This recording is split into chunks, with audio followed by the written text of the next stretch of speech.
नमस्कार, KP news के Karnataka bulletin में आपका स्वागत है। मैं हूं अश्विनी आपके साथ। चलिए शुरू करते हैं आज की खबरों का सिलसिला। उससे पहले एक नजर आज के मुख्य समाचारों पर। गवर्नर धोखाधड़ी के आरोप में एनएसएसके के अध्यक्ष डीके सिद्धराम गिरफ्तार। बसवा कल्याण में 10,000 रुपए की गैरकानूनी शराब जब्त, एक गिरफ्तार।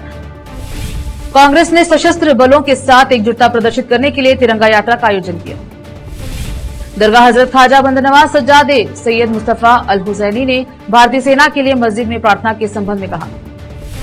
कर्नाटका भाजपा नेताओं ने राज्यपाल से मुलाकात की, कहा कांग्रेस सरकार पाक नागरिकों को वापस भेजने के मामले में गंभीर नहीं।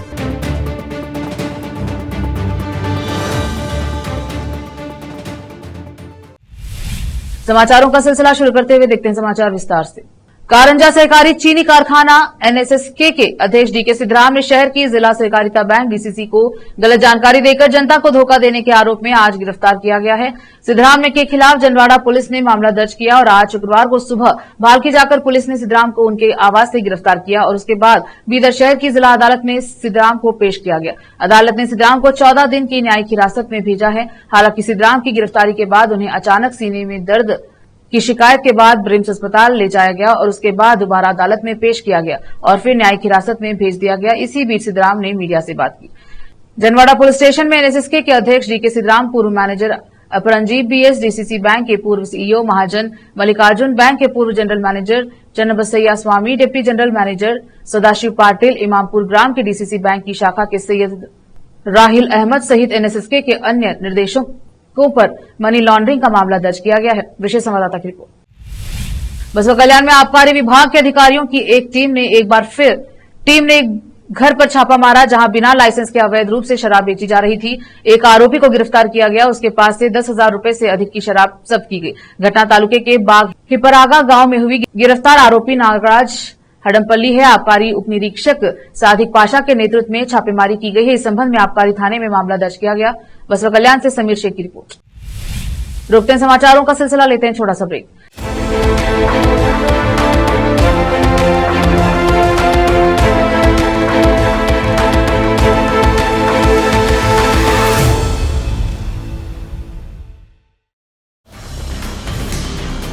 हिंदुस्तान के हर कोने में हम हैं मौजूद। 24 घंटे हालात पर गहरी नजर, खबरों से जुड़े चुपते सवालात और आपको दिखाता है धार्मिक, सामाजिक, राजनीतिक, लोकल और इंटरनेशनल न्यूज की सबसे बेहतर कवरेज, जो आपको रखती है हर पल बाखबर। देश और दुनिया भर की खबर के लिए देखते रहें KP news 24/7। Noor education trust Bidar की ओर से चलाए जाने वाला Noor MEd and BEd college Bidar, recognised by NCTE Delhi and affiliated to Bidar University, Bidar. Admission are open for the academic year 2023-24.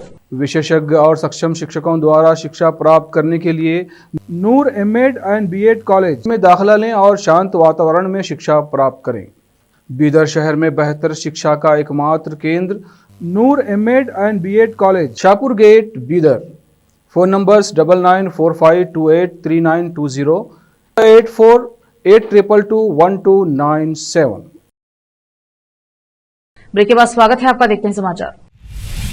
Congress ने भारत पाकिस्तान तनाव के बीच भारतीय सशस्त्र बलों के साथ एकजुटता दिखाने के लिए बेंगलुरु में चन्नास्वामी क्रिकेट स्टेडियम के पास केआर सर्किल से मिन्स्क स्क्वायर का तिरंगा यात्रा का आयोजन किया। मार्च के दौरान कर्नाटका के गृह मंत्री जी परमेश्वर ने पाकिस्तान के खिलाफ सशस्त्र बलों द्वारा की गई कार्रवाई की सराहना की और अपना समर्थन दोहराया। उन्होंने एक बयान में कहा कि हम यह संदेश देना चाहते हैं कि हम सभी भारतीय सशस्त्र बलों के साथ है। अपने जो भी कार्यवाही की उसकी सराहना और प्रशंसा की जाती है। प्रतीकात्मक रूप से यही कहने के लिए इस रैली का आयोजन किया गया।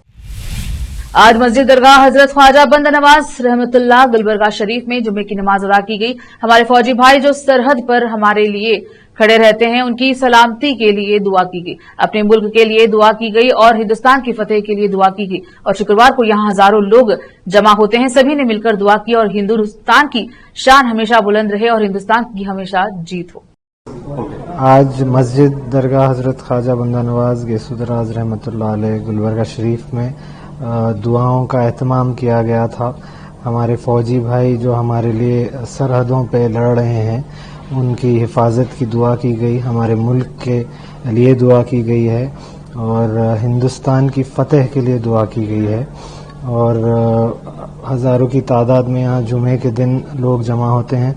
सब मिलकर दुआ किए हैं कि हिंदुस्तान का परचम हमेशा बुलंद रहे और हमेशा हिंदुस्तान की। कर्नाटक भाजपा नेताओं के एक प्रतिनिधिमंडल ने शुक्रवार को राजभवन में राज्यपाल थावरचंद गहलोत से मुलाकात की और शिकायत की कि कांग्रेस के नेतृत्व वाली राज्य सरकार केंद्र के निर्देशानुसार पाकिस्तानी नागरिकों को निर्वासित करने में गंभीर नहीं है। प्रतिनिधिमंडल ने राज्यपाल को इस मामले पर एक ज्ञापन सौंपा है। बैठक के बाद मीडिया से बात करते हुए भाजपा के प्रदेश अध्यक्ष बीवाई विजेंद्र ने कहा कि पहलगाम आतंकी हमले के बाद केंद्र सरकार ने सभी राज्यों को 48 घंटे के भीतर पाकिस्तानी नागरिकों की पहचान करने और उन्हें निर्वासित करने का स्पष्ट निर्देश जारी किया। हालांकि कर्नाटक में कांग्रेस सरकार अपेक्षित तत्परता के लिए कार्यवाही करने में विफल रही। विजेंद्र के अनुसार भाजपा के तत्कालीन निर्वासन की मांग को लेकर एक हस्ताक्षर अभियान शुरू किया गया। अब तक 60,000 से अधिक हस्ताक्षर एकत्र किए गए हैं। उन्होंने कहा कि हमने उपायुक्त और राज्यपाल को अपनी अपील सौंपी है। रोकते हैं समाचारों का सिलसिला, लेते हैं छोटा सा ब्रेक। हिंदुस्तान के हर कोने में हम हैं मौजूद। 24 घंटे हालात पर गहरी नजर, खबरों से जुड़े चुपते सवालात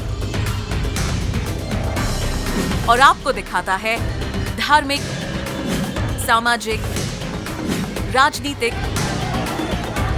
लोकल और इंटरनेशनल न्यूज की सबसे बेहतर कवरेज जो आपको रखती है हर पल बाखबर।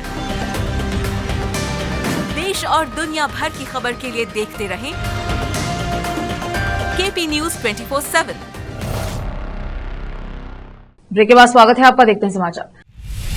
विधानसभा अध्यक्ष यूटी खादर ने कहा कि भाजपा पुलिस थाना क्षेत्र में सुहास शेट्टी की हत्या की किसी भी तरह की जांच पर उन्हें कोई आपत्ति नहीं है। भाजपा द्वारा यह दावा किए जाने पर कि जांच संतोषजनक नहीं है और हत्या एनआईए जांच की मांग कर रही है। खादर ने कहा, मैं किसी भी जांच का विरोध नहीं करता, घटना के पीछे कौन है इसकी सच्चाई सामने आनी चाहिए। विपक्ष और सरकार को चर्चा करने दे और मामले की जांच के बारे में फैसला लेना चाहिए। उन्होंने कहा, जिसने भी हत्या की उसे कड़ी सजा मिलनी चाहिए। राजनीति मेरी प्राथमिकता नहीं है, लेकिन मेरा इरादा यह है कि ऐसी घटनाओं के कारण दक्षिण कन्नड़ जिले में शांति और सद्भाव बाधित नहीं होना चाहिए। उन्होंने कहा, किसी को भी किसी की हत्या करने का अधिकार नहीं है। जिले में ऐसी घटनाएं दोबारा न हो यह सुनिश्चित करने के लिए सभी निवारक उपाय किए जाने चाहिए।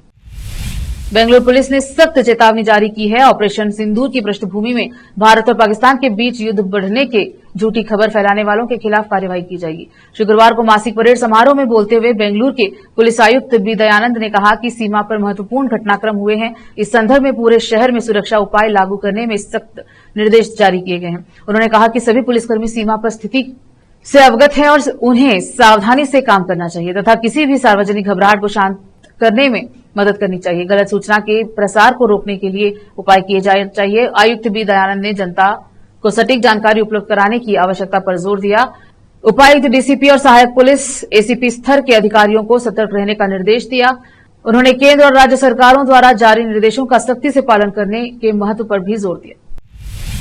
वन मंत्री ईश्वर खंडे ने अधिकारियों को पेड़ों की अंधाधुंध कटाई के खिलाफ सुप्रीम कोर्ट के रुख पर ध्यान देने का निर्देश दिया है। साथ ही उन्होंने अतिक्रमणकारियों को हटाने में हो रही देरी पर भी सवाल उठाया। समीक्षा बैठक में खंडे ने कहा कि कर्नाटक वृक्ष संरक्षण अधिनियम में पेड़ों की कटाई को रोकने और उल्लंघन के मामले में जुर्माना लगाने के सभी प्रावधान हैं, लेकिन जुर्माना बढ़ाने के लिए इसमें संशोधन की आवश्यकता है।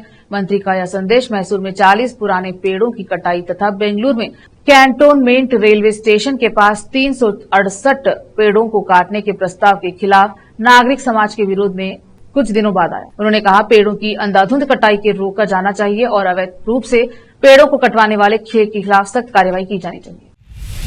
रिपोर्टर कर्नाटक के प्रधान संपादक अशोक कल्लड़का को कर्नाटक वर्किंग जर्नलिस्ट वॉइस संगठन द्वारा स्थापित कर्नाटक मीडिया रत्न पुरस्कार के लिए चुना गया है। यह पुरस्कार 24 मई को बेंगलुरु के रविन्द्र कला क्षेत्र में आयोजित एक समारोह में प्रदान किया जाएगा। विजय कर्नाटक, जनवाहिनी और कैनरा टाइम्स समूह में काम करने वाले कल्लड़का अपनी तीखी रिपोर्टिंग और संपादकीय योगदान के लिए जाने जाते हैं। 2020 में उन्होंने रिपोर्टर कर्नाटक समाचार वेबसाइट और रिपोर्टर कर्नाटक मीडिया नेटवर्क की स्थापना की। उनकी पत्रकारिता की यह यात्रा करावली एले और कन्नड़जन अंतरंगा से शुरू हुई और बाद में उन्होंने प्रमुख प्रकाशनों में तेरे मारे, हागे सुमने जैसे स्तंभों में योगदान दिया। फिर से एक नजर आज के मुख्य समाचारों पर। गवर्नर धोखाधड़ी के आरोप में एनएसएसके के अध्यक्ष डीके सिद्धराम गिरफ्तार। बसपा कल्याण में 10,000 रुपए की गैरकानूनी शराब जब्त, एक गिरफ्तार। कांग्रेस ने सशस्त्र बलों के साथ एकजुटता प्रदर्शित करने के लिए तिरंगा यात्रा का आयोजन किया। दरगाह हजरत ख्वाजा बंदनवाज सज्जादे सैयद मुस्तफा अल हुसैनी ने भारतीय सेना के लिए मस्जिद में प्रार्थना के संबंध में कहा। कर्नाटक भाजपा नेताओं ने राज्यपाल से मुलाकात की, कहा कांग्रेस सरकार पाक नागरिकों को वापस भेजने के मामले में गंभीर नहीं।